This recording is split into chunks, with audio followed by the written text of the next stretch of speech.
Hello, and welcome to a series I'm going to be doing on my channel this month called Spooktober, I guess. It's going to be a collection of, it's the Spooktober 4th Annual Visual Novel Jam that I'm going to be playing games from.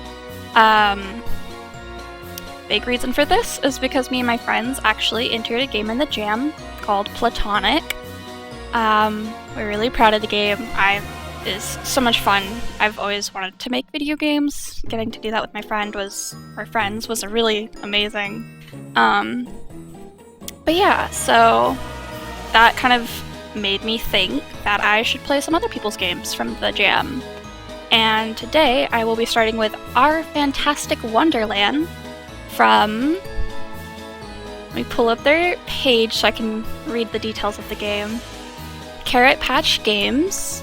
I actually decided to start with this game because they played our game Platonic and left the sweetest comment for us. Literally, it was so nice. I was telling the rest of the team that I just wanted to print it off and put it on the wall for motivation whenever I don't feel up to working on stuff. It was really sweet. But yeah, so I'll be starting with this game today. The premise is you join Ignatius, the mild-mannered cleric, on an adventure of a lifetime to return the Jewel of Happiness to the sacred altar and restore happiness to the world. And then you get a ragtag group of allies. Let's see. Yeah, basically you just, you're traveling to return the jewel, and you meet some friends along the way. There are 3 love interests, and let's see.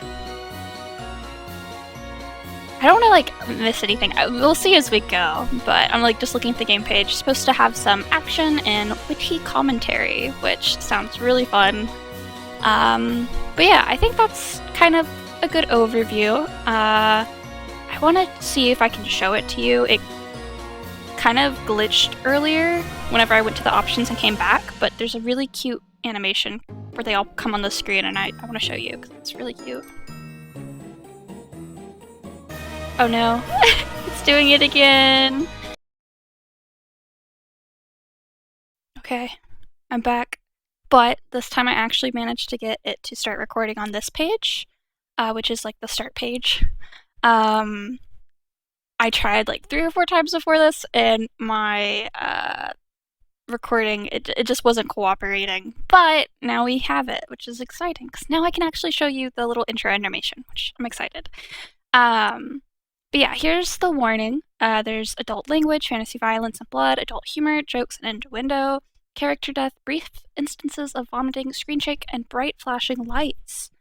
So hopefully that's not a problem for anybody. Here. Oh, there it is. I don't know, I thought that was really neat. Yeah, now we're gonna jump right in before I manage to find another way to break it. Because basically what was happening is I would go into options, and then when I would try to come back here, it would just be a completely black screen for me. So yeah, I'd have to exit out and restart it, but yeah. It's probably a me thing.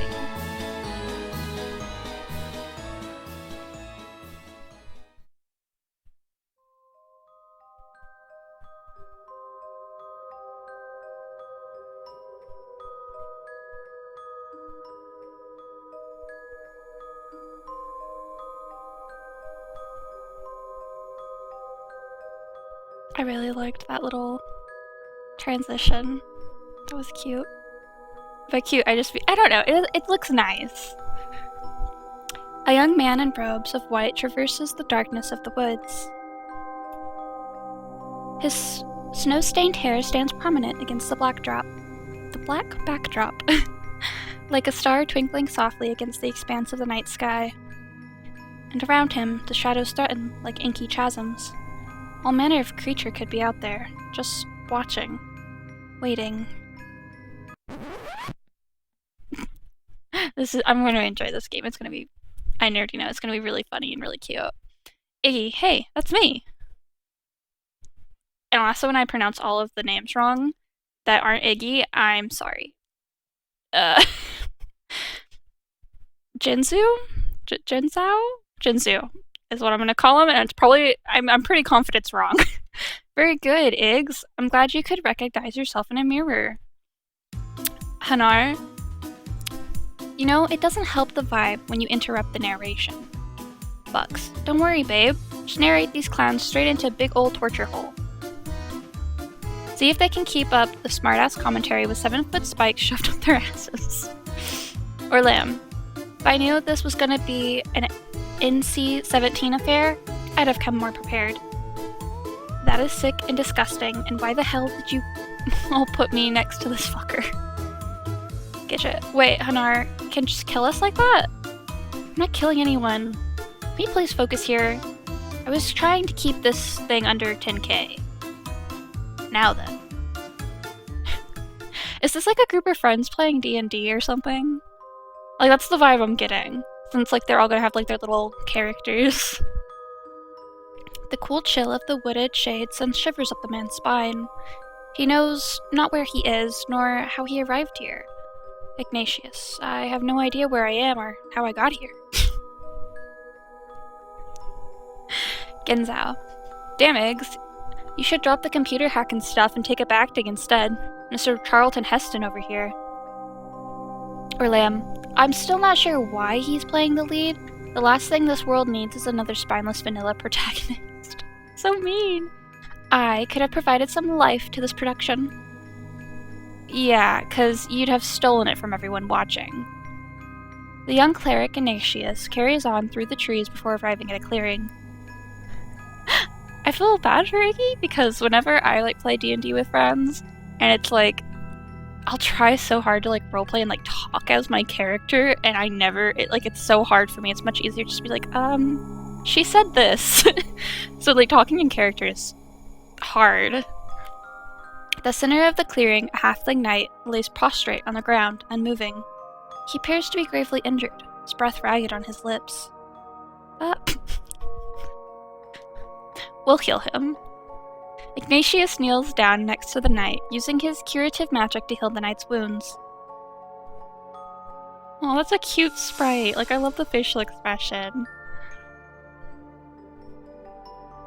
The knight stirs, groans.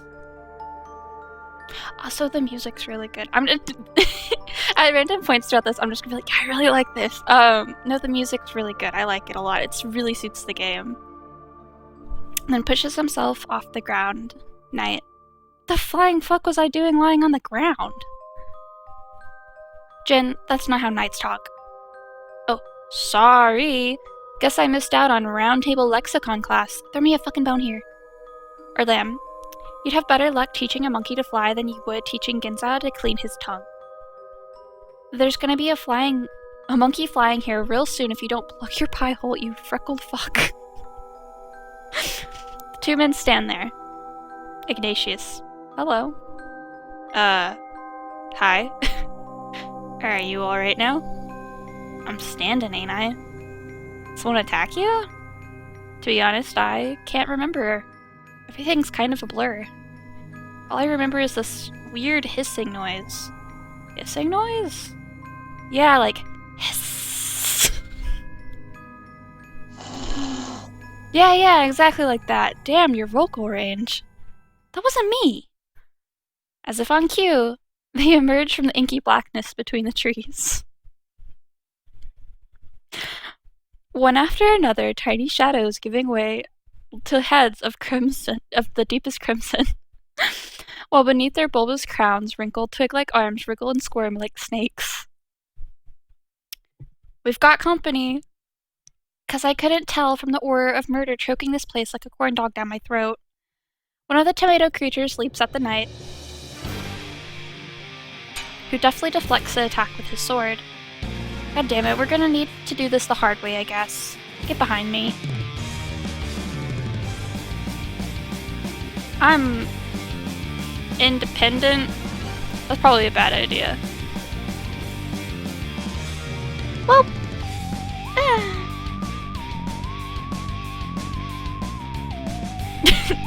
he says, listen, I've never played a cleric before, but I know they can fight. I just think, generally speaking, they're like the healer mains, which is like kind of important for you not to get hurt. Considering Ignatius has no kind of weapon, you know, that's probably an important factor in that decision that I didn't even think of. He has no qualms about leaping behind the knight's back as the creatures draw near. But aren't these what attacked you earlier? One of the fiends comes charging towards them, razor-sharp fangs bared. The knight separates its arms and legs from its body, and 2 quick flashes of its blade. Yeah, what about it? Last I checked, you almost died. Slight miscalculation is all. Slight? Now 2 of them are closing in. They race forward, zipping to the left, to the right, and flying at them from opposite sides. The knight spins, sword arcing in the air as it slices through their necks in swift succession, sending their bulbous heads bouncing to the ground. At that moment, Ignatius notices one bearing down on them from behind. Crap! He takes a harried step backwards, only for the knight to grab him around the waist and pull him in close with a grunt. Damn vegetables. Another flash of his blade. Then the oncoming creature falls to the ground in 6 neat pieces. Ignatius watches in wonder, and lets his gaze fall to the iron-tight grip the knight has around his hips. The knight must notice too, because he recoils with a flustered jerk. Be, a bit more careful, yeah? The knight coughs. Decapitates another tomato. Coughs again. The remainder of the fight goes quickly after that. After 10 or so more of the creatures are turned into ketchup. The rest begin to scatter, no doubt having realized their attacks are futile. With a series of hisses, they retreat back into the trees, lost once more within the shadow. Ignatius, you're remarkably skilled. Knight, what can I say? I know my way around a sword. Orlem, that was subtle. Genzou, hey, I'm a subtle guy. Iggy, did I miss something? Don't worry about it, Iggs, it's nothing. Yes, nothing. At any rate, Ignatius ignores this comment. What is your name, Knight? Oh yeah, we haven't even done introductions yet, have we? I'd get a big fat F in chivalry. You can just call me Genzou. Very well, Genzou. I am Ignatius. Got it, Iggs. No, Ignatius. Not seeing the diff here. Fine, whatever. At any rate, I'm on a very important quest for the king. Wait, I am? You are? Why else would you be walking around in a dangerous forest filled with murdered tomatoes? Because he wants a sandwich. Well, what is it then? What's the quest? It's, even he doesn't know. What a farce. Maybe he needs to take the One Ring to Mordor. Whoa. Let's not bring the copyright hounds down on us, yeah? Jewel of Happiness. The Jewel of Happiness? Yes, you must return the Jewel of Happiness to the sacred altar to, restore its light and bring happiness back to the world. On second thought, let's stick with Mordor. I knew you'd come up with something amazing, babe. You might as well call it the Jewel of this... Might as well call it the Jewel of this story is for the brainless. It's the Jewel of Happiness and that's that. See? He's already pulled it out of his robe. I have.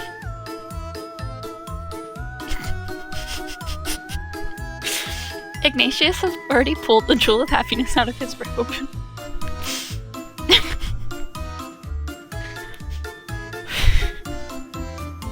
He holds the amber orb between the 2 of them. Its dull, lifeless surface seems to exude hopelessness. Ignatius, I'm supposed to return the Jewel of Happiness to the sacred altar and restore its light, so I can bring happiness back to the world. Jewel of Happiness. Sounds fake, but okay. Will you help me? I feel your sword would be a great asset along the way. Well, when you ask so nicely, how can I refuse? It's been a long time since I've been solicited by someone as handsome sounding as you. Ignatius. I'm not soliciting you. I just need your help. All the same to me. And so the two companions set off, back into the shadow of the trees. But what kind of peril lurks them in the dark? Only time will tell.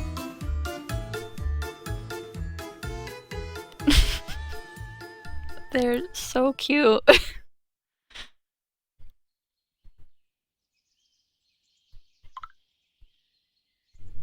You didn't hear that, I hope. You probably heard that. People messaging me as though I'm not recording. Genzou, what are we looking at here? Ignatius, it seems to be a large empty field. Genzou, interesting. A bit sus, if you ask me. Ignatius, it does have an aura of strangeness about it. You could say an aura of susness. The two companions have reached the edge of the forest, only to be met with a new obstacle. An empty field. Oh, the horror. Empty field. Whatever shall they do? Genzou, you know, I don't appreciate the sarcasm. Hanar, this part was not supposed to be challenging. Okay, these are definitely like friends playing D&D. It's literally just a field that you have to cross. I don't know. I think it's good to be cautious. Yeah, I don't know. I think they should, like, roll for perception. Genzou, yeah, maybe we'll trip and fall on an especially pointy rock and bash our brains out. Okay, fine. You want a suspicious empty field? I'll give you a suspicious empty field.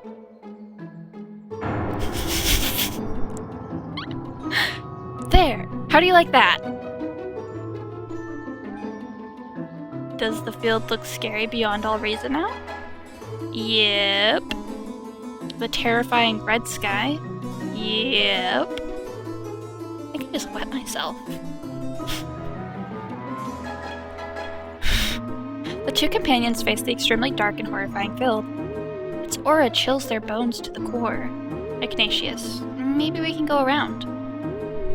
They cannot go around. The field is wide and massive. Attempting to circumvent it would add days to their journey. Days they don't have if they have any hopes of restoring happiness to the world. Genzou, wait, did you just hear something? Hear something? No? Genzou goes tense, keeping his ears towards the forest behind them. Ignatius, is someone there? Happens in a flash. One moment, Genzou is standing on his own 2 feet. The next, he isn't. He goes tumbling, rolling, huffs and grunts as his back cracks against the hard earth. Then comes to a stop, a shadowy figure perched atop with a dagger pressed to his throat. Assassin. If it isn't my least favorite pint-sized sword swinger. Wait, you two aren't supposed to know each other. How could I not know this imbecile? Just thinking about him makes my stomach roil. It's what we call IBS, bud. See? See how he taunts me? I practically deserve to slit his throat. There's not gonna be any throat slitting. Fine. A little throat slitting is okay. Huh. I thought I felt the eyes on my ass the last hour or so. Yes, everything is always asses with you, isn't it? What can I say? I like what I like. Oh, perhaps you would also like me to cut that tongue of yours off. You sure you want to do that? I remember you praising it quite highly last time I used it. The cloaked individual presses his dagger tighter against Genzou's throat. Snark all you want, but the day will come where I'll get to do everything I want to you. Oh, you gonna run to daddy because a halfling hurt your feelings?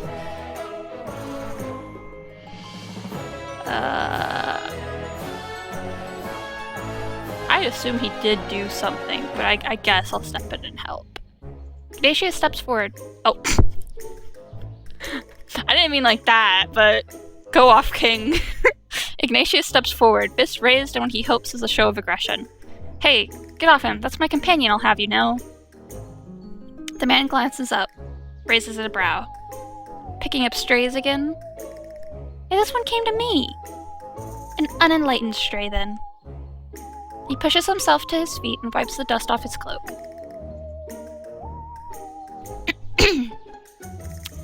I'll bite because you're cute. What on earth would you need this hulking lummox for? He's helping me return the Jewel of Happiness to the sacred altar. Uh-huh. And we need to be on our way, too. Let's get moving. No time to lollygag. Speaking of gagging, you should teach your boy how to hold his tongue. There's many a fiend out there with their eyes on that jewel. Really? This thing? I, however, would be happy to fend them off and aid you in your noble quest. And I'd be happy to string you up by that rat on your head and leave you for the crows. So testy today, aren't we, dear? You want to keep them all for yourself, do you? More like I know you. You wouldn't help someone willingly if you had a knife to your balls. Don't tell me. You're bored. Daddy sent you to run errands again, didn't he? Huh. I'm on a mission of extreme importance. Something you could never. He never sends me on errands. Who is this father you keep talking about? Why, the King of Imps, of course. I am heir to the throne. Heir to the throne? Last I checked, you were at the bottom of the list, bud. Daddy doesn't like it when you sleep with the guy trying to off him. But when if weakness is all? So, is the story he tried to kill his dad, but they slept together? Besides, last I checked, bottom of the list is still higher than brain-addled outcast knight. Man grabs Genzou by his mantle with a splenetic huff.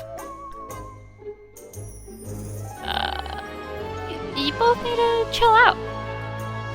Both of you, calm down, okay? This isn't getting us anywhere. The man releases him, but none too affably. His hands go to his hips as Genzou rubs begrudgingly at his throat. Thank you.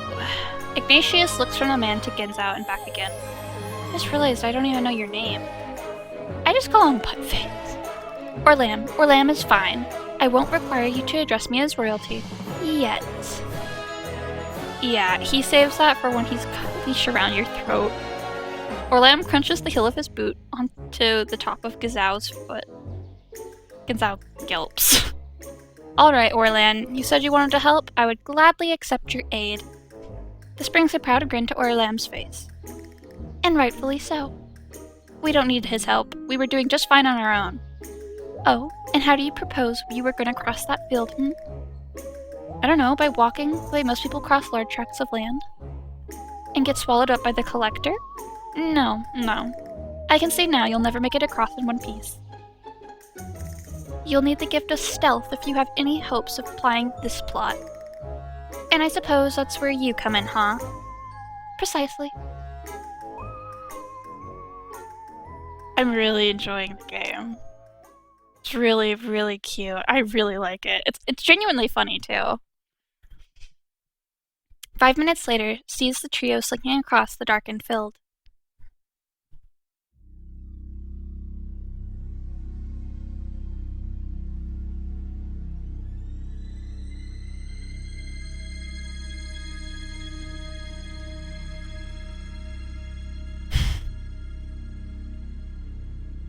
They dart in and out of the shadows like ghosts in the night, then stop for a moment beneath the refuge of a large boulder, quiet, listening.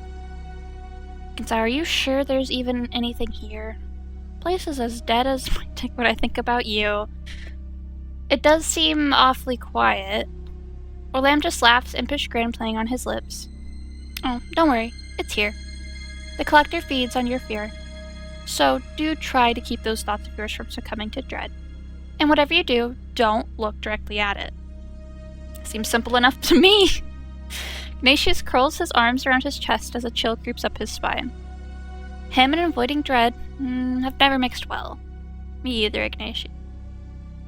Dread being his constant companion, more like.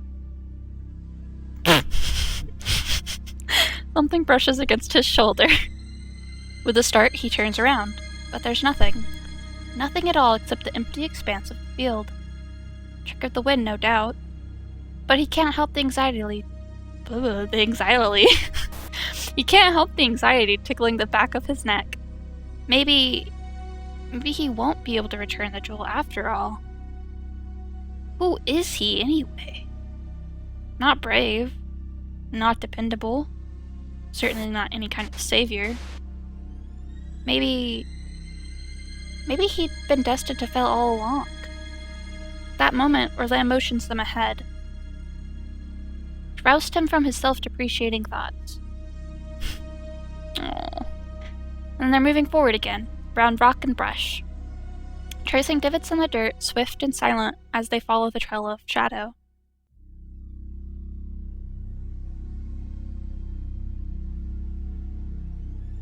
They're animated so well. Orlan leads them beneath the blackness of a large decaying tree. Also, if I'm part of the reason I'm struggling to read it a little bit is simply because to get my recording stuff to cooperate, I had to like window it instead of have it full screen, so it's a little smaller. So I'm like struggling a little bit. It's a me thing once again. They crouch beneath it with ragged breaths, their chest heaving. Genzou leans in towards Orlan with a hiss. You're not just leading us around in circles, are you? To force myself to stay in your close proximity even longer? You flatter yourself. Ignatius's discomfort continues to grow. He brings his knees to his chest, gazing out across the shadow-strewn field. Now, the feeling is all over his head and shoulders, like something slithering across his scalp, tracing the length of his collarbone. His breath is coming out faster and faster. Ask for help. Guys, I'm feeling a bit weird. His two companions continue to bicker and argue amongst themselves. Neither one is paying attention to him. Why would they pay attention to him? Oh no! He's nobody. Nothing. A burden to anyone and all who cross his path. Surely they'd fare better without him. He squeezes his eyes shut as a bead of sweat works its way down his temple. He'll never succeed. He might as well give up now. Why had he thought he'd be able to do something heroic? The slithering extends down his chest, curling and twisting around his neck, his arms, his waist. It's all around him now, but he doesn't care. He closes his eyes. He's a bumbling coward who doesn't deserve anything better. He would never have reached the altar anyway. Never have been able to make a difference. Tighter, twisting. He's being dragged now. Pulled away from the safety of the shadows. He should just give up already. That moment, Orlan jumps to his feet. Oh no, our boy! It's here! It has him! Genzou follows suit, twisting around in horror. Eggs! By this point, it's too late. The black tentacles coil around Ignatius' form with a possessive tug. Then yank him free of the shadow and up into the air. Ignatius takes one look at the form of his captor. His eyes widen momentarily, before going completely white, his body limp in the tentacle's grip. Orlan brings his hands to his hair, fingers sticking into his scalp. Shit, he's already gone. Gone? What do you mean, gone? There's no way now. We can't get close enough without looking at it ourselves. He stops, looks at Genzou. Perhaps not. Why do I feel like you're about to ask me to do something extremely dangerous? There's no time. Try to move around to the back and distract it. Use that opportunity to cut him free. If this were any other situation, I'd say get fucked. But I think I'd appreciate Ig staying alive. So fine. Orlan, that's what I thought. Now go and do the only thing you're good at and slice some things in half. Orlan scuttles off into the shadow, dagger at the ready. Genzou unsheaths his sword back to the tree bark as he keens his ears. It doesn't take long. Commotion. To the far left. Sound of a blade cutting through air, followed by the pained whine of something large. Now Genzou. Genzou wastes no time. He darts out from his hiding place.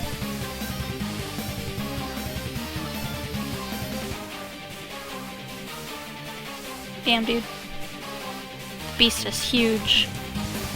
Massive. All around him, tentacles curling and twisting against the sky. And Ignatius is up there in them. that withering snarl of liquid black coils. Genzou follows the sound of them, as they whip around him, whirling thrashes that snap at the air. One flash. Two. His sword arcs through the air, taking out the inky coils one after another. Take that, you overgrown octopus from hell. The collector screeches, whipping its tentacles into an even greater fervor. They come at Genzou in whip-like lashes he can barely deflect in time, clanging off the hilt of his sword, slapping against his leg and shoulders, leaving red gashes in their wake. Genzou grunts, swinging his sword left, right, aiming it at anything and everything disturbing the air.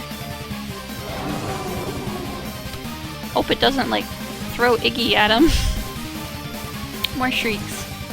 The creature is getting mad now, a tangible fury present in its throes.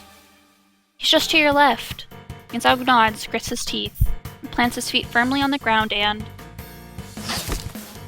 chops.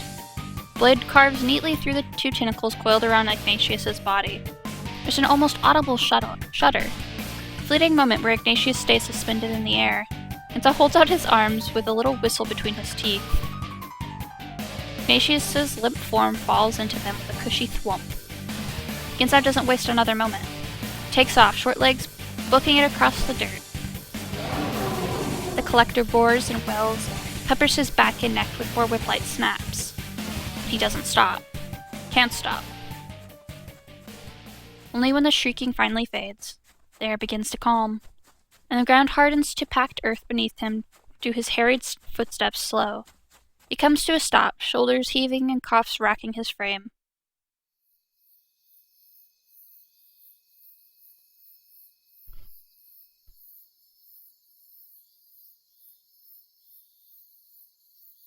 He stands there, catching his breath, keening his ears. I say real fast.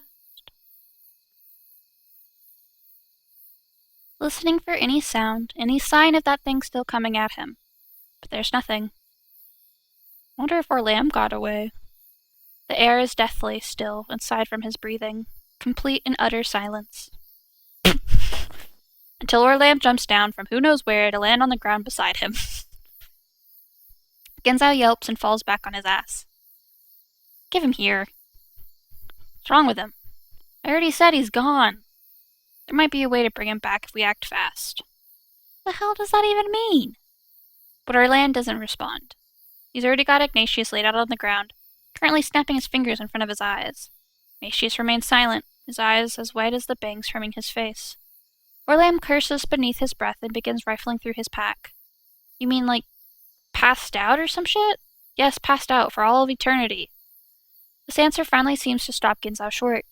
He runs a nervous hand through his hair, corners of his mouth twisting downward. Iggy, wait, am I dead?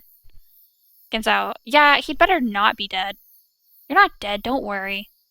Why do I not trust you, Mr. Antagonist over here? You know, that was pretty gallant of you, though, Genzou. It was? Oh, no praise for me, I see. Perhaps I should have left you there to rot. Thank you too, our lamb. What did I say? I think you broke him. Some bastard probably hasn't had anyone thank him for anything in his goddamn life. Orlan finishes searching through his pack, pulling out a small vial of grey liquid. He shakes it next to his ear. The hell is that? My wakey-wakey potion. Sometimes I need my targets awake, you know. My wakey-wake. Oh, wakey-wake potion. Wakey-wakey potion. Wakey-wake. Oh my gosh. It's quite strong. I'm gonna do myself a favor and not ask. Anyway, it may be just what we need to jumpstart him back to reality. Should have known you'd have something weird to put in his mouth. Orlan kneels down beside Ignatius' head, prodding his mouth open with his fingers. He yanks the cork out of the vial with his teeth and pours the entirety of the contents down the other man's throat. 1 second. 2. Both of them just watch Ignatius's limp form on the ground. Then In a whooping fit of coughs, Ignatius begins to convulse. Hacking away, he curls inward, tears flooding his eyes as his hand comes to his mouth. Lasts for a good moment more, the sound of it both excruciating yet hopeful. When finally the convulsions die down, Ignatius's eyes have cleared. He looks first toward Lamb, then to Genzou. Welcome back.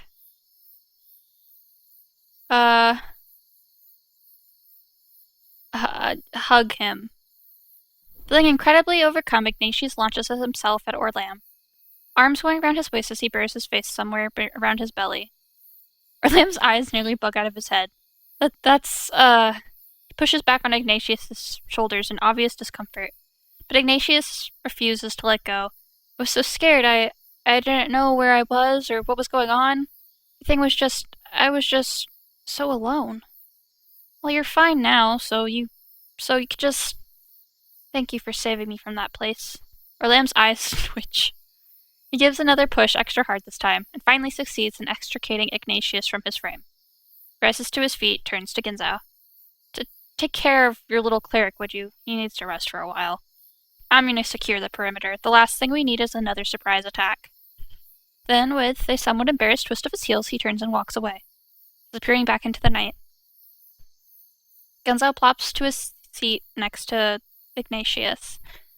After a few moments of scratching his head and listening to Ignatius's beleaguered breath, he pulls his pack off his back and positions it beneath the other man's head. Try to get some rest, eh? We've still got a long road ahead. Silence falls between them, especially loud against the surrounding quiet. Then finally, glad you're still with us, though, yeah? Ignatius smiles and lets his eyes flutter closed. Oh, so sweet.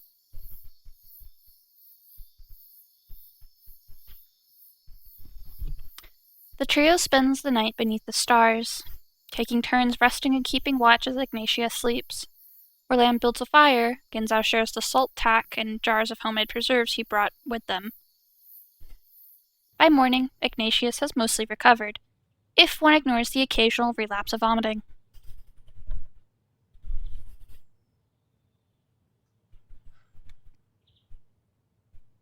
So they set off back down the trail, once more headed in the direction of their goal with hopes high, the only intermittent doubt crossing their minds. On and on they walk, following the twisting path over rock and under hill, until, just as the sun has hit its peak in the sky, they approach a crossroads, and smack at the center of the crossroads, they see a figure. The figure is unmoving, simply standing in the middle of the path. Even as they near, he remains still. In fact, they get all the way within a few yards of the figure with still no sign of movement. They come to a halt. Stand there. Figure stands there, just staring in their general direction, making no sign that he's noticed them. Ignatius looks to his companions, who simply shoo him forward. He takes a step with a wince. Hello? No response. Nothing but that same far-off stare. Ignatius shifts from one foot to the other, looks back. Receives nothing but a shrug from his companions. Tries again. Hello? The figure gives a sudden start. Who's there? Ignatius takes a startled step backwards. We're, just passing through is all. The sight of you standing in the road was so strange, we thought we should... He trails off with a little wave of his arms. Not entirely sure how to finish his remark, so he leaves it be. The blonde gentleman looked at him for a moment, eyes dilating. They seemed to realize something. You were the one my father sent with the jewel, yes? Father? Ignatius's hands go instinctively to the jewel inside his robe. Wait, then, doesn't that make you the prince? You two are quick-witted, aren't you? Whoa, wait just a minute here. Are all of us just going to ignore the fact that Gidget is... What, Iggy? I believe what our pallid compatriot is trying to say is, man. And a rather handsome one at that. What's wrong with that, huh? We can be whoever we want to be, can't we? I mean, sure, I guess. Just thought it would be fun is all. Besides, I always make guy characters when I play games. I just like it better. You don't have a problem with it, do you, Iggy? Me? No, of course not. Of course I don't. You look very dapper. The prince narrows his eyes in intense scrutiny, studying Ignatius from head to foot. Yes, you don't look dependable at all. It's a good thing I came. Now give it here. Give what here? The jewel, of course. Someone like you would never be able to reach the sacred altar. But I will ensure my father's will is done. The prince reaches forward. Ignatius takes another harried step backwards, clutching at his robe. This is my quest. Your father gave it to me, and I'm going to complete it. Yes, well, my father didn't know what a hapless fool you were. Now give me the jewel. No. Ignatius stomps his foot on the ground. Ignatius is fully capable of taking the stone himself. If you want this jewel, you'll just have to take it from me. I will return it to the sacred altar. Very well. You're apparently as naive as you are inept. The prince unsheaths his saber, long and thin, and points it at Ignatius's throat. I shall take it from your cold, dead corpse. This is enough to spur both Ignatius's companions into action. Genzou's sword comes out. Quick arc of it, sending the tip of the prince's saber to the side with a clang. Orlam is behind the prince with a nigh invisible celerity. His dagger going to the prince's throat. Prince attempts to jerk away, prompting Orlam to press the blade tighter against his skin. Go on, try me.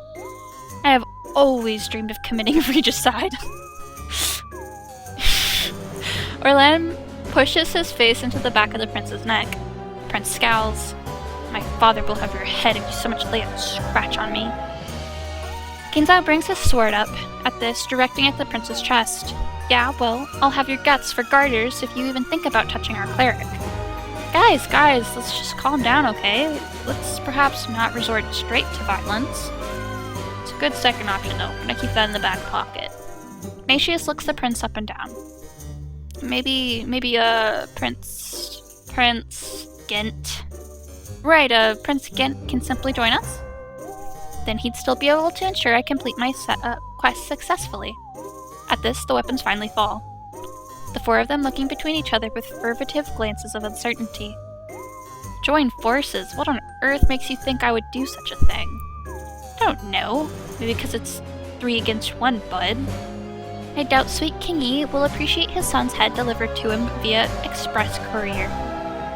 Okay, maybe we should stop threatening the prince, considering I don't want to be arrested for treason. Treason would be the least scandalous thing I've done time for. Be right back, purging my brain of what you just said, thanks.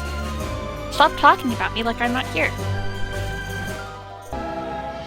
Convince him with a confident handshake. Convince him with an endearing smile.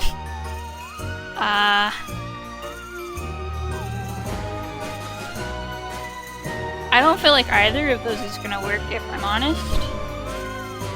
But I think the most in character thing would be the smile.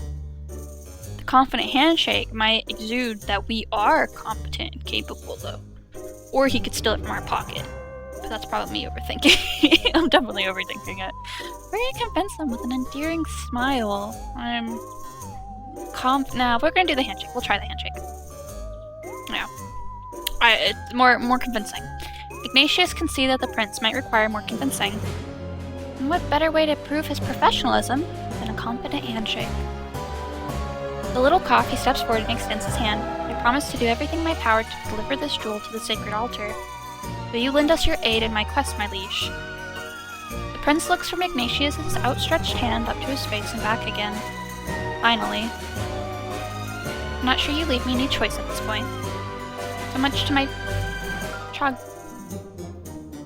I know how to pronounce that word, like, mentally, like, in my head. I don't think I could pronounce it verbally. So much to my... chagrin... I am forced to accept You're not allowed to judge me for all the words I can't pronounce. He steps forward, taking Ignatius' hand with a firm handshake. But heed my words well, cleric. I will see this quest carried out. But I will do everything in my power to ensure it succeeds. Without distraction. I believe that may have been aimed at us. Ignatius smiles in spite of himself. He can already feel the anxiety plaguing his psyche, growing exponentially by the second. So, the newly formed quartet starts anew, back on track and headed in the direction of the sacred altar. Will their combined forces prove enough to deliver it? Excuse me. Will their combined forces prove enough to deliver it safely and restore its light? The answer lies shrouded in mystery.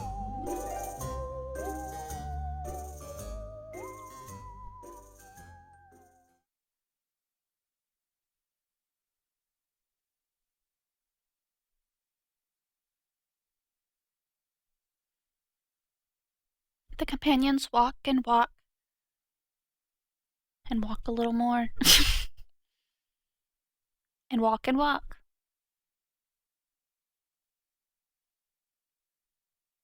For the sacred altar is very far. This art's really good. Days pass. Weeks pass. Months pass. Okay, this is starting to feel a bit ridiculous. It can't possibly be that far. Why was one of those scenes in the middle of the fucking ocean? This is starting to seem a bit excessive. Clearly convenient, too. You don't even have to come up with a narration for all these mini moons of travel. You guys got beef with how my award-winning author husband is writing the story? Award-winning? What award did he win? My heart, of course. Everyone's gotta be a critic. Here, I thought I was doing you all a favor by skipping over the boring parts. Well, maybe they wouldn't be boring if you'd actually made them interesting. For once, I agree with Freckle Nuts over here.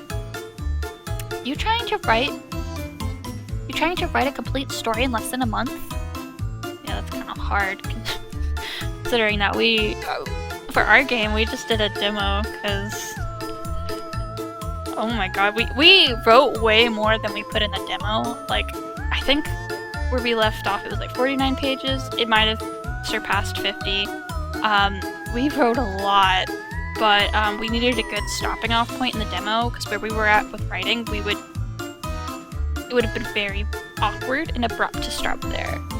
So I am impressed with everyone who managed to make a complete, like, standalone game in the span of a month. I'm very impressed. I think you're doing great, babe. Maybe you can just have us run into the next obstacle. That usually provides an opportunity for character-driven conflict. Fine. You run into the next obstacle. It's a giant eye. I don't know. I don't even fucking care.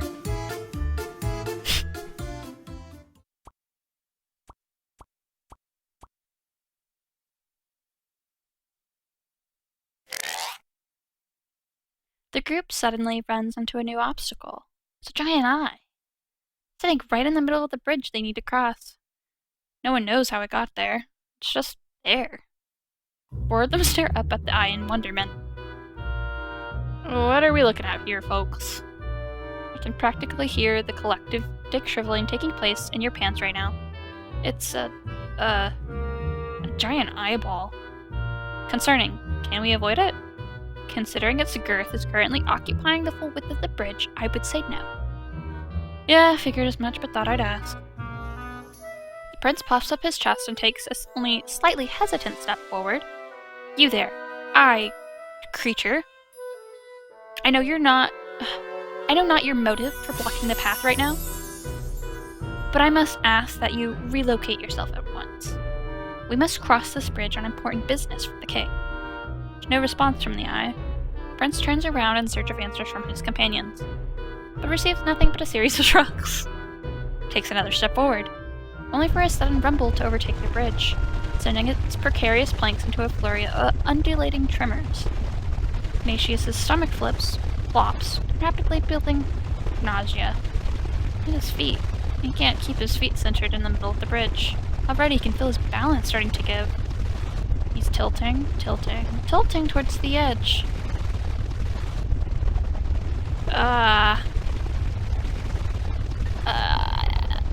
Genzou! Willing what little remaining strength he can put into his wobbling legs, he aims himself at Genzou without thinking, and jumps. Holy fucking hell! Genzou takes a startled step backwards, puts his arms around him all the same. Ignatius latches himself onto the halfling's stalking frame like a terrified snake, bringing his face into the side of Genzou's neck. He doesn't open his eyes until the quakes finally begin to subside, and the surface of the bridge stills beneath their feet. Genzou is silent, still. A bead of sweat dribbles down across his temple. Finally he coughs, gives Ignatius an encouraging squeeze. Squeeze! You okay there, Iggs? Ignatius takes a moment to recover, opening first one eye, then the next. Then, realizing with a start where he is, he leaps back. Sorry, I lost my balance. It's fine. It was quite the rumble. Orlam slinks over, curling an arm around Genzou's shoulder, the playful tug. Quite the rumble down below as well, I might imagine. Get off me. He jerks away with a huff, though Ignatius doesn't miss the tinge of pink on his cheeks, which sends an uncomfortable flush through his own. He's not, however, given time to dwell on it. You gentlemen are done messing around. We've got ourselves a new problem over here. All eyes turn back to the front, to where the giant pupil of the eye has rolled over to face them. It's now staring at them curiously. Ignatius feels a shiver curl up his spine.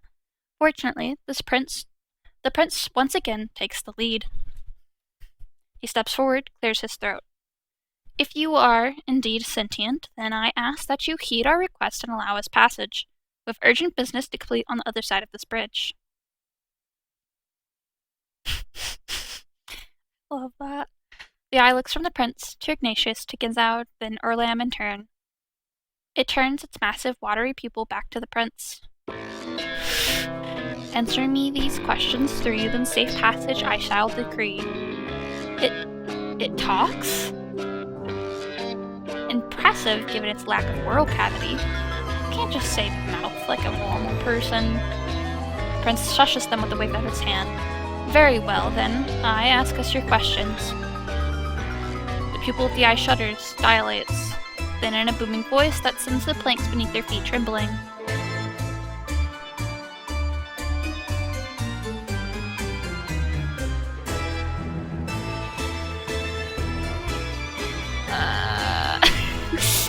Should I even try reading that in the function random numbered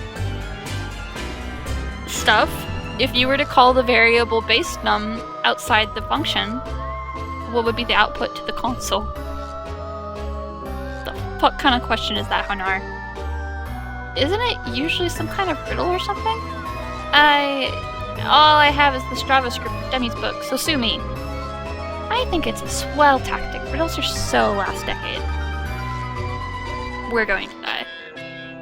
The prince pauses for a moment in confusion, then straightens, smiles. Child's play. The answer is undefined. How did you... Correct. It's a good thing it didn't ask me. The prince glares at Ignatius, who, for once, is looking quite proud of himself. I think you're pretty smart then, do you? I may know a thing or two. From time to time. Next question. When using a braid length on Varless Pet's dog, cat, bird, sparrow, what would be the output of Velociped's length? 4. Correct. Now it's Ignatius' turn to glare. Prince just smiles. Not so fast on the uptake, are you, cleric? I was distracted for a moment. Typical excuse. You have any idea what the hell is going on? Not a clue. Good. Glad it's not just me. Or me. Next question. Ignatius and the prince both brace themselves. Which HTTP verb would a developer use to request an update to a product details from a server? Put. Correct. two of them grin at each other, eyes aflame with passion. Congratulations. I don't have any more questions. With another shudder, the eye rolls off the side of the bridge. Disappears into the water, far, far, far below without so much as a splash. That was quite possibly the weirdest fucking thing I've ever experienced. Prince turns to Ignatius, lips still curled into a smile. I suppose you're not as incompetent as I originally made you for, cleric. My opinion of you has risen. You can be so mean in this. You're not half bad yourself. Ignatius is having a hard time containing his own grin. Not half bad yourself. Maybe between the two of us, we will be able to finish this thing. The prince laughs. Indeed, I do believe our chances have just increased. The two clasped hands in a moment of triumph and camaraderie. That could rival even the most famous of shonen anime. What are we, then? The peanut gallery? We may have just been relegated to the role of comic relief.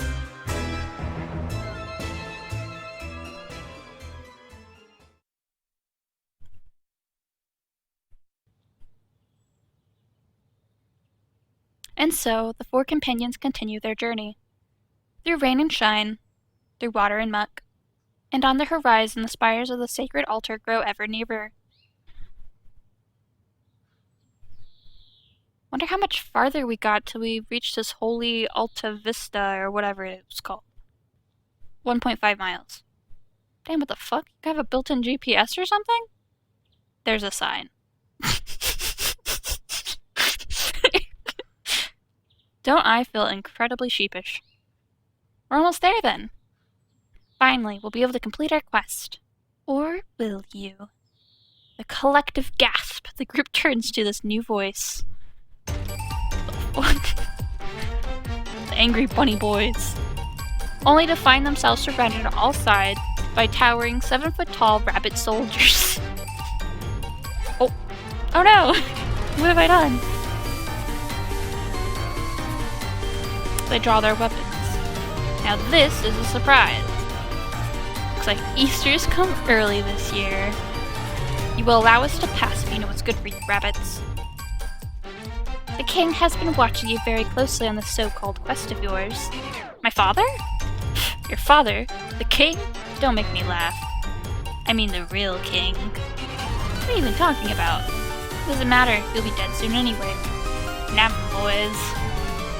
The rabbits charge. They're quick as lightning. Giant furred masses that move with exhilarating speed. And Ignatius can only watch as his companions begin to fight. He scoots back in an attempt to get out of the way. I really hope there's not like a scene where they're all down and I have to pick which one of them gets to live. I'll feel bad. But they're everywhere. More and more of them joining the fray. To his left, Genzou is deflecting incoming spear attacks with well-placed arcs of his sword. To his front, Orlam is leaping in and out of the incoming onslaught, landing jabs of his dagger at their necks and arms. To his right,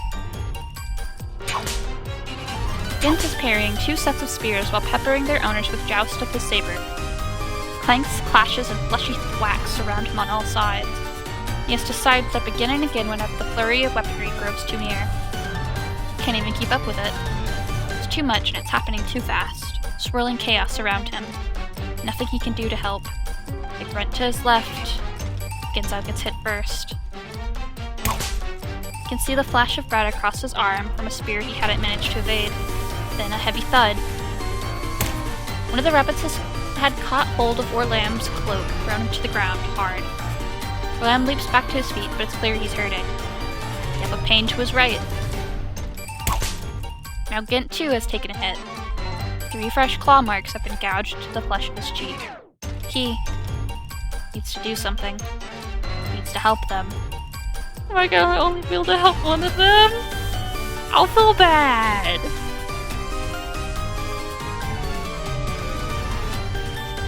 Okay. But who? No! It's all happening so fast! No! No! Okay, I like all of them, I genuinely do. Like, all of the characters are so fun. I've basically been doing a Genzou route, I feel like, so we'll stick with that. Just know I feel bad. Help Genzou. He moves on instinct, darting towards his left before his mind can talk himself out of it. Genzou! Genzou glances back at the sound of his voice. Fuck, stay back, Iggs. But you're hurt. Ignatius runs to the knight's side, readying his spell as quickly as he can. You're gonna get yourself fucking killed. The nearest rabbit lunges forward, spear aims straight at Ignatius. Ignatius yelps and drops to his knees with his hands protecting his head. Genzou curses and brings his sword to block it. With the awkward angle must throw him off because he nearly topples backwards. It's all his strength just to keep it held back and himself upright. Ignatius can only look up in wonder and awe and maybe, just maybe, a little bit of adoration at the halfling's feat of strength. Finally, with a last hearty grunt, Genzou manages to push the rabbit's spear away. He follows it with a set of quick flashes, carving deep red lines across the rabbit's torso and shoulders. Another attack. And another. Ignatius stays huddled to the ground watching. They're coming at Genzou faster now. Genzou's speed and strength are waning. Fending off one rabbit, another launches itself at his side, throwing him off guard. Stumbles backwards, falls to the ground. Genzou! Ignatius crawls over one hand to Genzou's shoulder. Fuck. The wipes at the blood painting his brow. The rabbits are drawing closer. Genzou grimaces. The grimaces. Grimaces!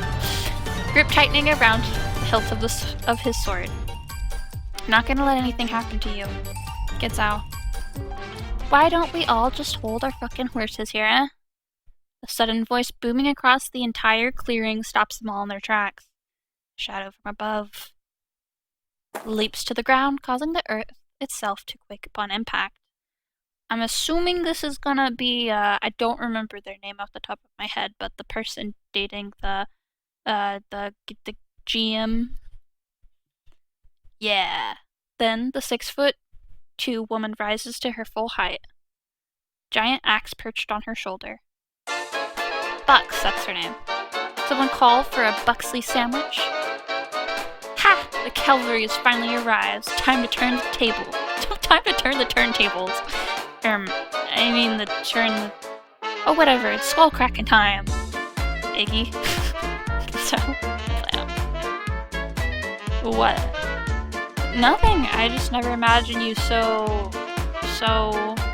homicidal. Are you sure you can handle all these rabbits, though? You wound me, friend. Not some floozy who ain't got the chops. Let's get this party started. Absolutely the barbarian. The rabbits gaze in surprise at the newcomer monopolizing the center of the clearing. One finally works up the courage to charge at her. Buck takes his head clean off his neck with one mighty swing of her axe. Everyone watches it bounce to the ground with a fleshy thump. 1 second. 2. The rabbits quickly go into panic mode. Running this way and that, trying to scatter away. Bucks isn't finished with them. The giant guffaw that rattles their very bones, she rushes forward, all the heaving sinews and untapped fur of a stampeding ox. She swings left. Right. Uppercuts one right up the crotch. I like the little sound effects. Then spins.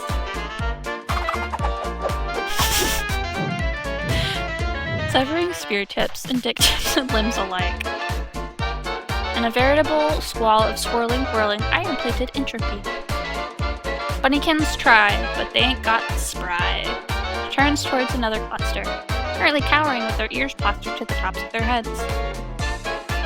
More of them, eh? Good, I'm still hungry. And she's rushing forward again. Acts like a mighty cleaver, bringing down Hell's judgment on the unfortunate Lapines. After about 10 of the rabbits are in various states of dismemberment on the dirt,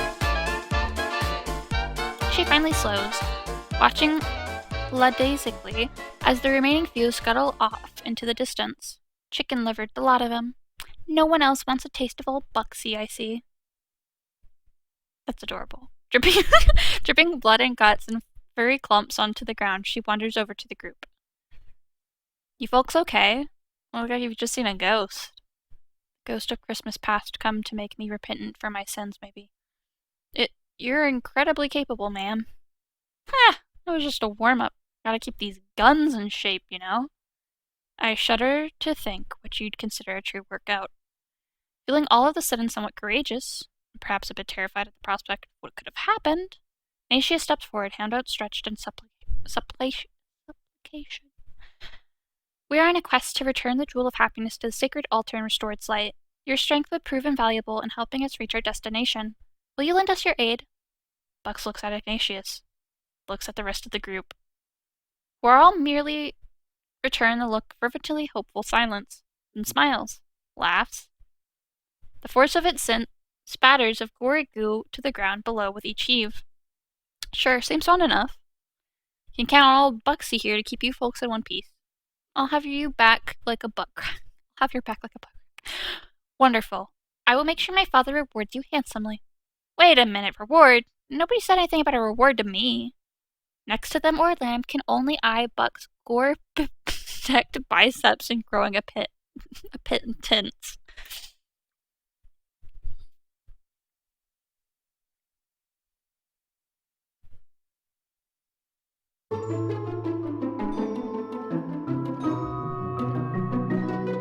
The finally complete quintet continues the remainder of their journey without issue. Their path takes them up the winding cliffside to where a giant castle overlooks the plains. It's positively enormous, boasting towering walls, soaring spires, and a thick set of bulwarks strong enough to fend off even the most heinous of onslaughts. This is the sacred altar? Indeed. What else were you expecting? I don't know, something not quite so imposing, I guess. Suddenly, not sure if I'm here to return the Jewel of Happiness or rescue a princess from her tower. Why not both? I've always been a big fan of multitasking. I just have to ask. What's your opinion on strap-ons? Strap-ons? Strap-on what? And where? Don't worry, I could teach you. Ugh. Or lamp, control yourself. The group approaches the giant front door of the massive ziggurat.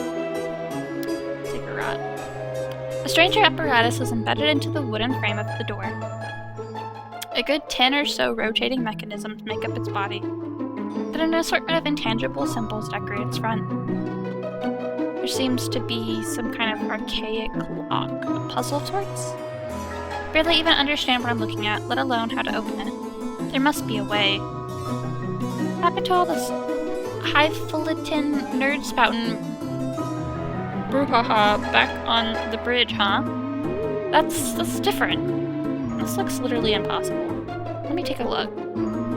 Bucks comes stomping to the front. Shakes one look at the lock, one look at the door, before promptly raising her axe and chopping the entire thing in half. The door shudders for a moment before collapsing in on itself in a woody cacophony. But wait a minute, you can't do that! Why not? Seems like the simplest way to me. We're supposed to come up with a carefully crafted solution that combines all 5 of your strengths. A brilliant feat of teamwork. Hanar, this is us we're talking about. Work together? Are you mad? I would force Genzou to not be an asshole, which I can't see happening anytime soon. Oh yeah, well, you'd have to stop acting like a sun-dried dick all the time. Oh, so witty. What exactly is a sun-dried dick? Do pray tell. That's what I'm gonna do. Redacted with my redacted. When I redacted, you freckled redacted. Aww, they're getting so into their roles. I'm glad they're having so much fun. Fun?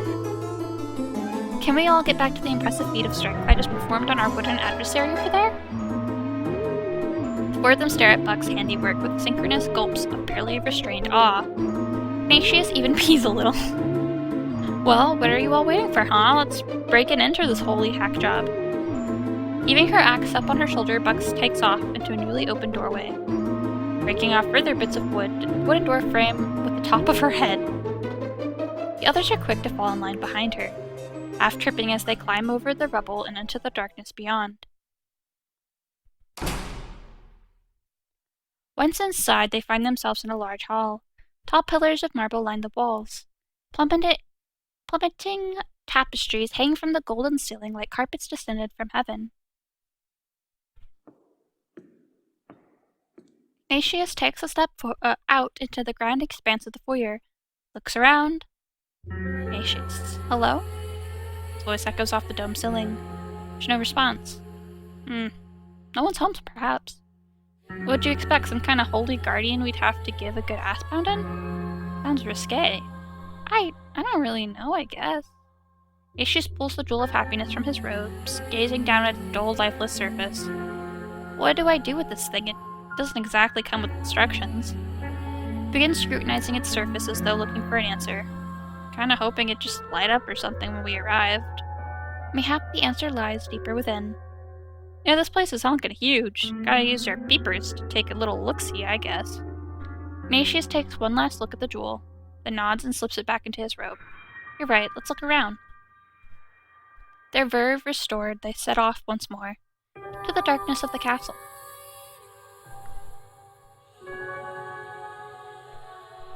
Also, I never said anything, but I am so glad that whenever I had to pick someone in the fight, the other two didn't die. It would have made me so sad. Quiet around them. Deathly quiet. Their steps echoing out across the marble halls. From one hallway to the next they walk, each one longer than the next, but each one completely empty. Nothing but long, still corridors seem to lead into darkened obscurity.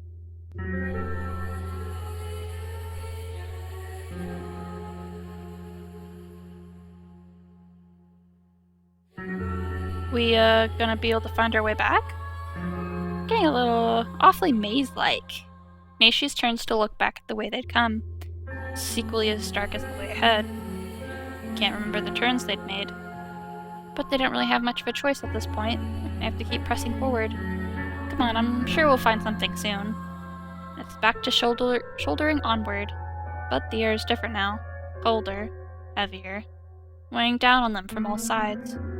He can feel it in his bones. A deep-seated kind of chill that sends his stomach into anxiety-ridden knots. And he can feel his fingers trembling, to the point that he needs to curl them inside the folds of his robe.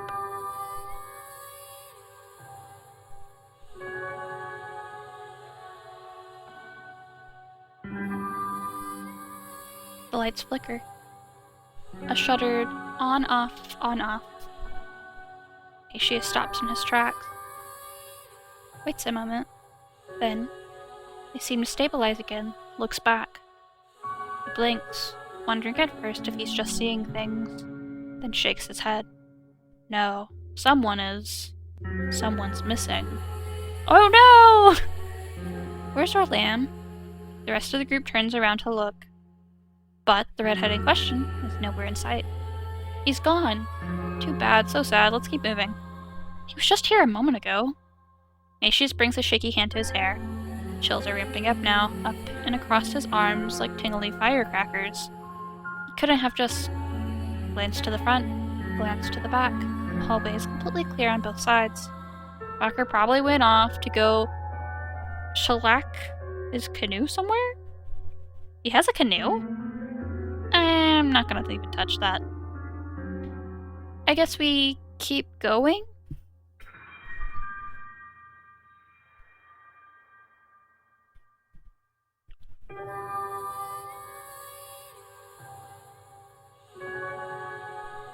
Oh no, it's flickering again. Heart twisting, he turns around. Searching. Bucks is gone. Oh hell, there goes our only party member worth a damn. This is admittedly starting to become somewhat alarming. Ignatius gulps. Heart is really starting to pick up now. This keeps up. But no. Shakes his head. Need to keep moving. Should hold hands. Everything will be fine. Hold hands. The power of friendship will keep you together.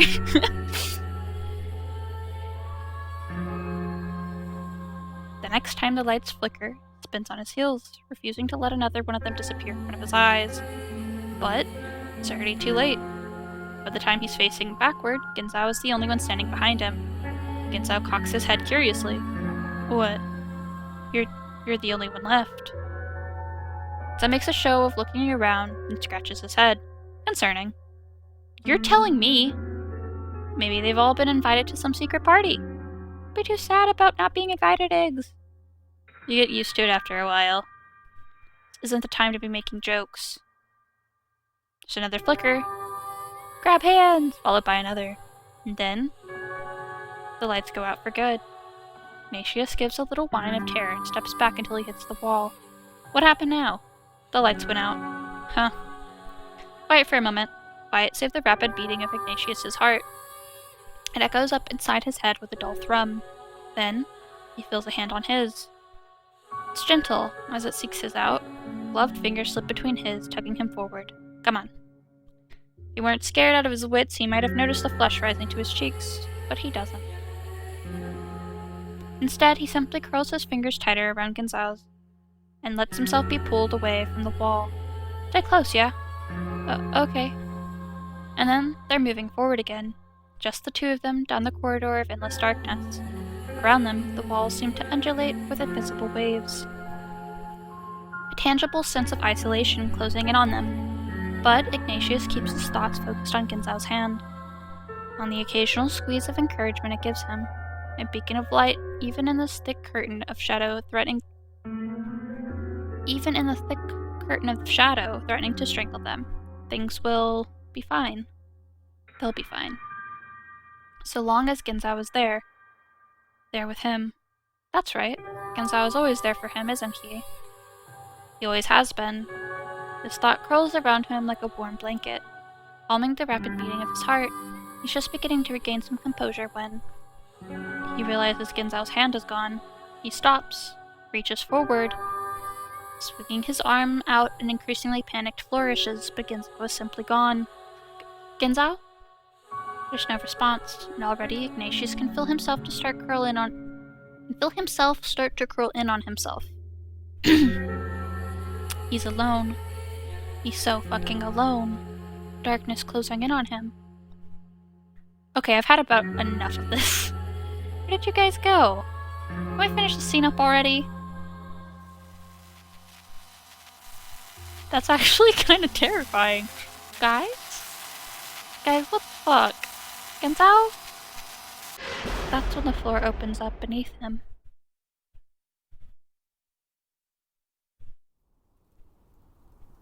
He doesn't know how long he falls. It's dark all around him, like he's falling through nothingness, a gaping dark abyss surrounding him on all sides. Something oddly familiar about it, the wind whipping up around him, the silence forming a dull buzz in his ears. But how? How could it be familiar? How could any of this be familiar? The thought makes his stomach twist. What's going on? Does he even know anymore? He's lost.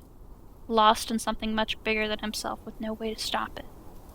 Just as he's beginning to wonder if he'll simply keep falling forever, the ground rises up beneath him like a steam engine to the gut.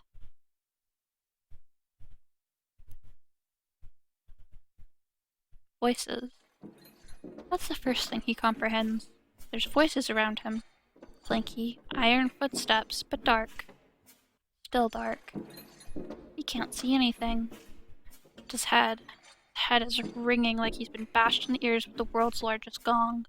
He groans, tries to push himself up, only to be immediately grabbed from behind. Two sets of strong hands grip him beneath his pits and pull him to his feet. What the hell?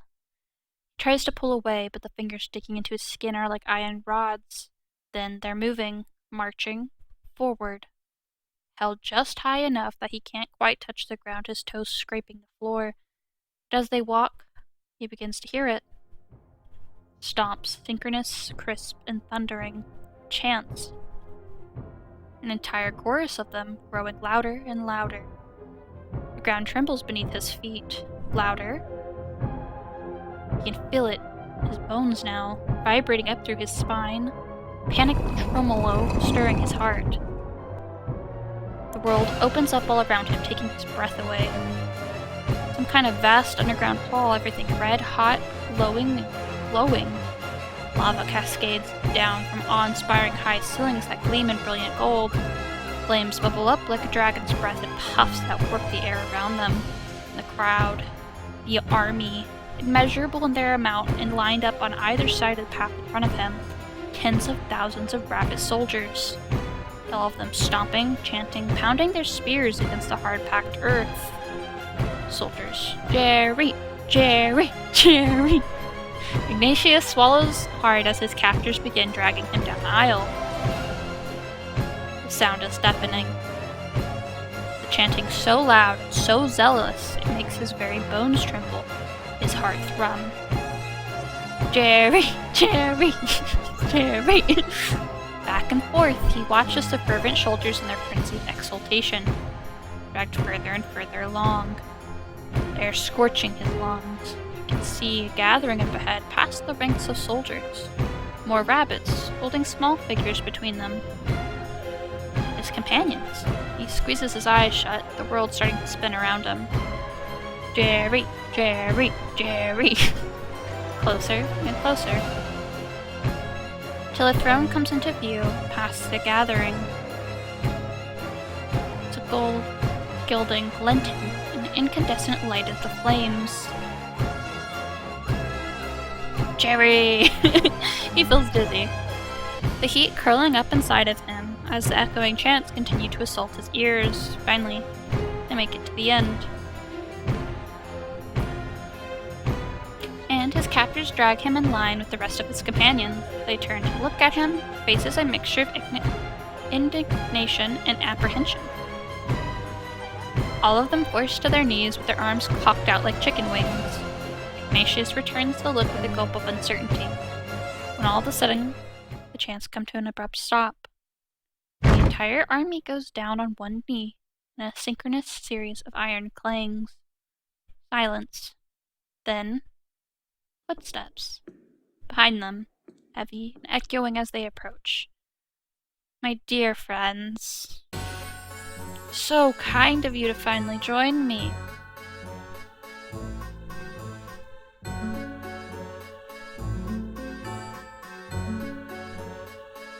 Century 284? The rabbit in question doesn't move for a moment. Then his ears rocket skyward, body stiffening like a rod. I told you to call me Jerry! The bark makes Ignatius flinch. Orlam, however, just grins. You really expect me to stoop to that level? You rabbits are nothing but expendable pawns. Who needs names when your only purpose in life is to serve the king? Jerry twitches, then stomps over. Grabs Orlam by the base of his rat tail and yanks him up into the air. The king?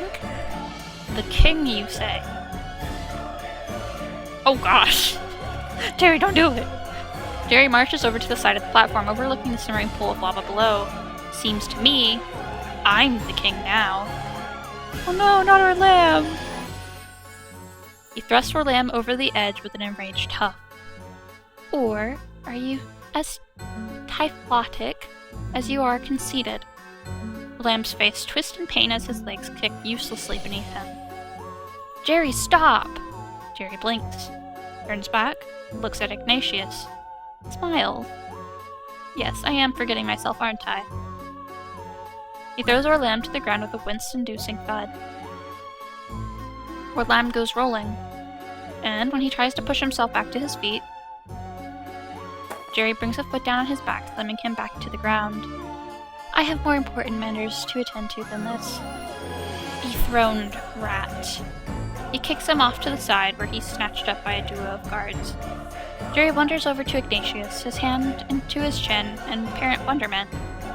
Very important matters indeed. I feel like there's a history here that I'm not aware of, with like him wanting to be called Jerry and stuff. You'll unhand us at once, or you'll have my father to answer to. Your father? Your father? Jerry's ears curl in amusement, his eyes flashing. And he's laughing. Laughing. High-pitched squeaks that bite at their hearts and eardrums like knives. Haven't you figured it out yet? None of this is real. This noble little quest of yours was nothing more than a carefully laid trap. And you fell for it. You all fell for it. Hook, line, and sinker. Genzou responds with a snap of his teeth that sends Jerry back with a little laugh. What do you mean?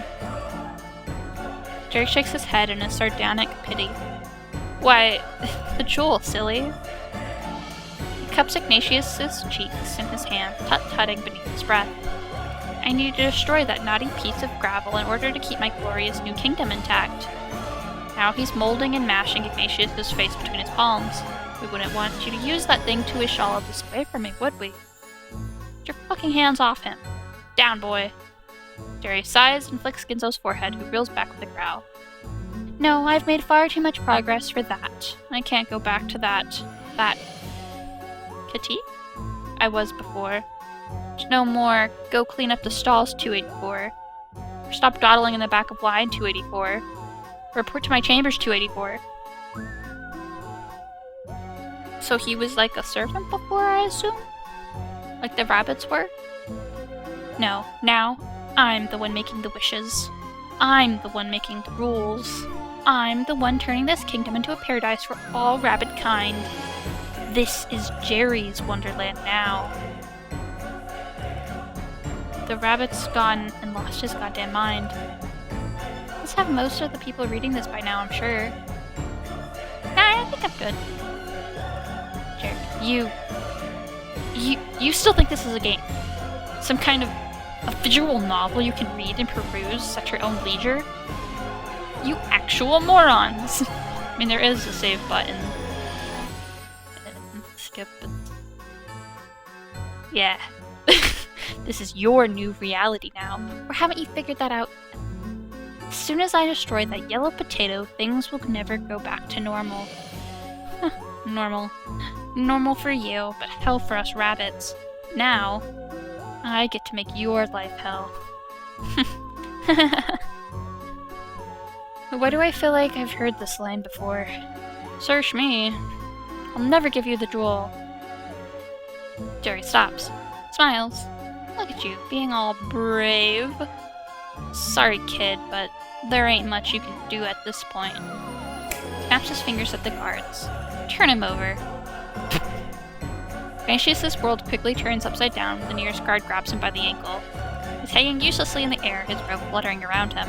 One shake, two, then the jewel of happiness falls to the ground with a dull thud. The guard drops him back to his feet. Darius smiles and walks towards it, but Ignatius moves before he can even stop his head from spinning. He darts towards the jewel, hand outstretched, only for the nearest guard to sideswipe him with a spear. He goes tumbling to the ground. At first, he can't seem to breathe. There's pressure overtaking his chest, and he realizes with a start that the impact must have cracked some ribs. Pain. He brings his hands to his chest and winces. Pain so intense it takes his brain a second to catch up with it. He coughs and ink red spatters to the floor, then looks up to see his companion staring at him in shock. No, he can't. He wobbles back to his feet. I won't let you have it. Starts for the jewel. This time, the attack comes from behind, slamming his chin to the floor. He groans, head spinning. Lightning-like trindles of pain are shooting up and down his spine, and he feels something chalky in his mouth. He spits out 2, 3, 4 cracked bits of tooth. Oh my gosh. No. But still, he wobbles to his feet. He has to restore happiness to the world. He stumbles towards the jewel, body trembling. Spear goes for his shins, and there's a crack of the bone breaks. Fuck. The pain is all over now, pulsing in and out, setting his brain on fire. He gazes up at his companions. That's right, he has to make them happy. All of them, his friends. He's crawling towards the jewel. He can see it there, just out of reach, lying on the ground. The key to their happiness is all up to him, closer. Wheezing now, horrible throaty breath that clawed his lungs, closer. Cold chills run up and down his spine, his arms, his legs. His robe feels unbearably heavy, so heavy, it's as though it's pushing him straight into the ground, closer. Reaches a hand out, trembling fingers seeking out the jewel. Yes, two. Yes, two. Jerry's foot comes down on his hand. The pain is immediate, shooting up through his hand, his arm, his shoulder, sending a panicked gasp out between his lips. He can't move. His body goes completely rigid. Muscles not responding, brain on overdrive. Jerry simply watches, tisk-tisking as he shakes his head. Look at you. So stubborn. Grinds his foot harder into Ignatius' hand, bones crunching between his heel. But it's too late. Everything is already in play. You're not the star of the show anymore. He leans down, fingers gripping the back of Ignatius' head and wrenching it upwards. Don't look so sad, though. I won't kill you. I need you alive. Killing you would only reset the cycle, you see. But that doesn't mean I won't make the rest of your life a living nightmare. He glances up. Smirk. It doesn't mean I have to keep them alive, either. I did say a little throat slitting was okay, didn't I? He snaps his fingers. This is the GM playing the rabbit, I assume. Ignatius' eyes nearly bug out of their sockets. He can only watch as their bodies slump to the floor. You... Aww. His eyes fill up with tears, lips blubbering uselessly. Ah! Jerry sighs and lets Ignatius' head fall back to the ground with a thud. Swipes the jewel up and pushes himself back to his feet. Me what? If you're not even gonna speak clearly with me, this relationship is gonna be such a chore. But don't worry, we'll have a long, long time to get to know each other better. He walks back towards his throne with a snicker, tossing the jewel up and down with each step. Ignatius pulls his hands towards his chest, body curling in on itself. He couldn't do it. Couldn't save them. Couldn't make them happy. Tears leak down his cheeks to pool in his ears. He can't do it. Anything. Happy. What would make him happy? All this time he's been focused on them. But what about him? Shouldn't he deserve happiness too? He closes his eyes. Yes, that's right. What does he want? What would make him happy? That moment, he feels a warmth inside his chest, the tiniest warmth. Growing up and out of his heart, warding off the chill and the shakes, filling him up from the inside out. Yes, that person makes him happy. If only he could have told them.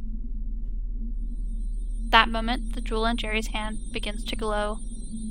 It starts to dim glimmer. Then grows and grows, blossoming into a brilliant amber gleam. Jerry stops with a start. What the... There's a brilliant flash. Then, beams of light begin shooting out of the jewel one after another. They extend all the way through the hall, past the hall, out across the plains into the sky. More and more and more, till the jewel grows so bright and hot that Jerry can't hold it anymore. The Yelpy steps back, and it rises into the air, still spewing more and more light. There's a rumble. The world's beginning to shake around them.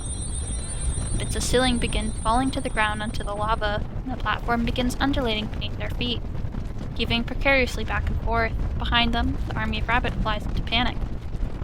They run left and right, shouting and screaming in their attempt to escape the hall. But through that din, another noise emerges. A sword slices through the air, clanging against armor and spear, carving through flesh and fur. From the roiling, raving din, Genzou appears. He ascends the stairs to the throne, stands over Ignatius, hilt of his sword tighten his grip. You stay back. Stay back, I said. Genzou says nothing for a moment, and drops his sword to the ground with a clatter. No point killing a fucker like you anyway. He kneels down, feels for Ignatius' form, then locks him up into his arms. You okay, Iggs? Ignatius presses his face against Genzou's chest and nods. But let's see if we can blow this fucking popsicle stand, eh? shoots Jerry a little wave, and turns on his heels and runs. Down, down, through the din and the chaos and the smoke they run. Through the still panicking rabbits flying left and right, through the falling rubble and the leaping flames, back across the bridge as it begins to twist and turn and buckle. They reach the end just as a giant piece of ceiling breaks off. It takes out the hunk of ground in front of them. It's a gaping hole in its wake, flames licking at the cracked edges. Fuck. There's nowhere to go. Already the rest of the platform is crumbling around them. The gap is 5, 10, 20 times too far to leap. Fuck, fuck, fuck, fuck. He turns around, but the tremors underfoot are enough that even he can tell the bridge behind them is gone. Great heaping chunks of it tumble off and join the molten pot below. They're left stranded on a precariously balanced island in the middle. Fuck, fuck, fuck, fuck, fuck. Despite everything, though, Ignatius is calm. Again. What? Okay. Remember what Jerry said? If I die, everything gets reset. Like hell I'm letting that happen. There's nothing we can do. The world itself is collapsing. As if on cue, 2 more giant chunks of their platform break off. Their little platform is getting smaller and smaller. I'm just glad I could be here with you. Here at the end of all things. Hey, Lord of the Rings, Iggs. Ignatius simply laughs. Just wanted to tell you, before everything resets, we forget all this ever happened. You make me happy, Jen, really. Ignatius kisses the halfling's cheek. Genzou's face goes bright red. Really? Ignatius just nods. Fuck! What is it? I was trying to psych myself up. God damn it. If I still can't do it, even now, then I really am the most hopeless fucker in the world. Psych yourself up for what? Rather than answer him in words, Genzou answers by pulling him in close and pressing their lips together. That moment, the platform beneath them gives. Falling. They're falling. Clutching at each other. Clutching to each other. Twisting and turning as the air whips around them. Vipers pricking at their skin, but they focus only on each other, on holding themselves so close they can't even breathe. It's coming. Ignatius closes his eyes, takes a deep breath, then...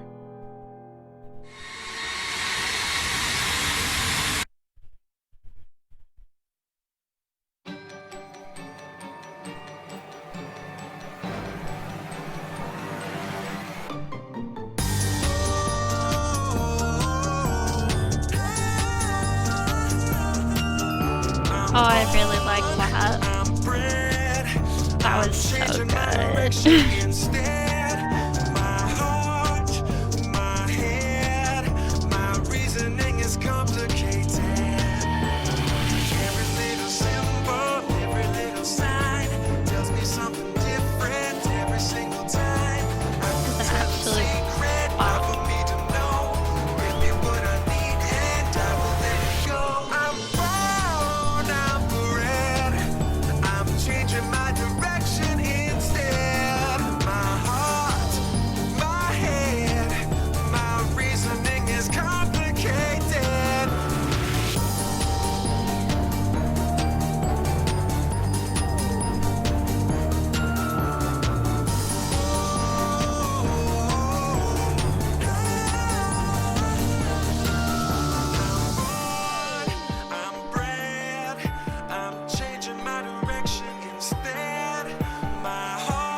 Thank you for making the game.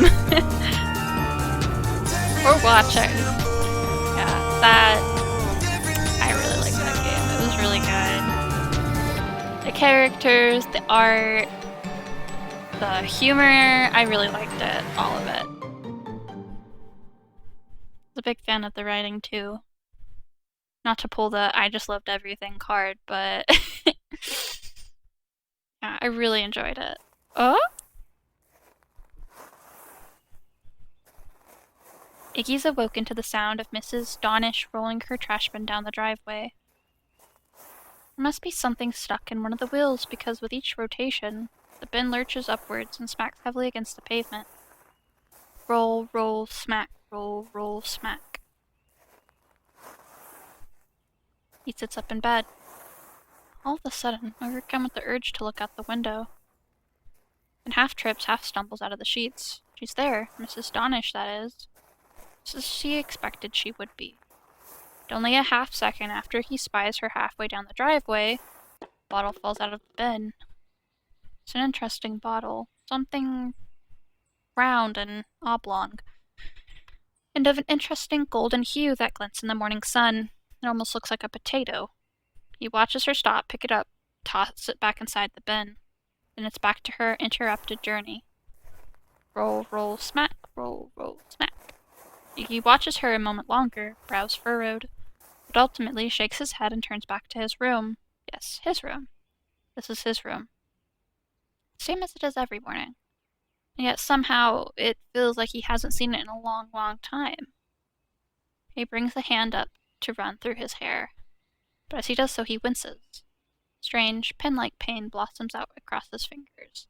So I'm thinking that they actually genuinely did get, like, sucked into the game. I was debating at one point if that was what was happening, but I wasn't sure. Because at first I was like, oh, it's like a tabletop RPG type situation. But then it seems like at some point, like, I'm assuming whenever the lights were going off, like, they were getting sucked into the actual game? Maybe? Maybe I'm overthinking it. A strange, pen-like pain blossoms out across his fingers, but looking down at his hand, he sees nothing wrong. 5 fingers, just as usual, and all of them in perfect working order. Curls them in and out, gives his hand a shake. He blinks and finally sighs. This is getting ridiculous. He doesn't have time for this. He has work to do today, clients with deadlines, so with a little slap of his cheeks, he starts towards the kitchen. As he's starting up the coffee pot, a thought crosses his mind. The fleet test of blasting thoughts. Maybe he'll call Genzou later. Yeah, maybe he will. This thought percolating the back of his mind, he heads towards his desk. He has work to get done. Aww. Oh, that's adorable. I love that so much. It's so cute. Like the characters, want to know more about what the hell is going on? Thought this game didn't have enough cannibalism? Play the main game, Our Wonderland, available on itch.io. You won't regret it. You might regret it. Okay, so this is like in the universe of something else that Carrot Patch Games has done before. Okay, that's really interesting. I did really like the characters. And that does make sense because there was some things where I was like, I feel like I'm missing context. Like overall I can still mostly follow what's happening, but there's like a few things where I was like, they know Jerry? But yeah, I don't know. I'll definitely have to consider playing that in the future. That could be fun. Also, if you want to play it, go check out Carrot Patch Games on itch.io or itch.io. I always say itch.io. Technically itch.io. Oh, and it fills in as you get the different endings. That is cute. That's such a nice detail. I love that. Oh my gosh. No, it's legitimately a really good game. I know I've been gushing about it. I really liked it. It was so good. I'm so impressed that they managed to make this in a month. Like, it's really good. Anyways, this was the first video in the series. I'm not sure how many games I'll be able to get to because I've been feeling a little wonky lately. And recording kind of takes a lot of mental energy. but I really would like to get through. I won't be able to get through a good chunk of them, but I'd like to at least try to like aim for like 10 or something. That might be way too ambitious though. But yeah, I wanted to start with this one because Carrot Patch Games left such a sweet review. And I wanted to be able to leave them a nice review. So, I don't know, I guess I'll probably just summarize everything I've said in this video, which is, oh, I love it!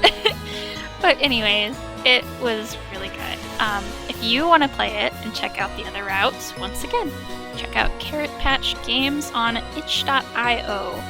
Our Fantastic Wonderland. You can do one of the other 2 routes, maybe.